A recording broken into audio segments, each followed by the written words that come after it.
les bienfaits des graines de chia tey nu fas yéene waxtaan ak yéen li nga xam ni mooy les graines de chia. Les graines de chia nekk ay graines yu ndaw ñuul waaye am solo lool ci wérgu yaramu doomu aadama ndax ferñeent yu mu ëmbaale.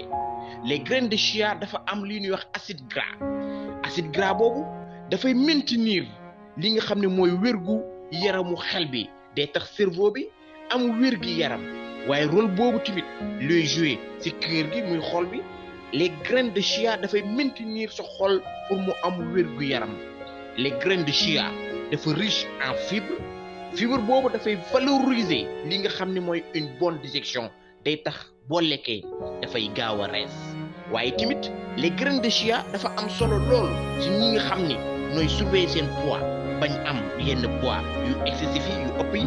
waaye tamit les graines de chia dafa nekk benn source de protéines végétales de haute qualité moo tax ñu koy diggal ñi nga xam ni ñoom ñuy wax ay végétariens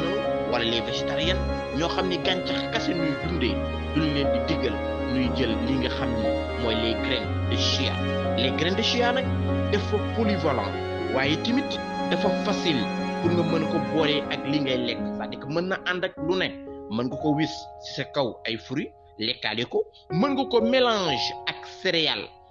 lekkaale ko waaye li ci am solo trop mooy nu xam ni les graines de chia alimentation bu saine la et équilibrée képp kuy doomu aadama war nga mën lekk une alimentation saine et équilibrée ndax fagaru moo gën faju.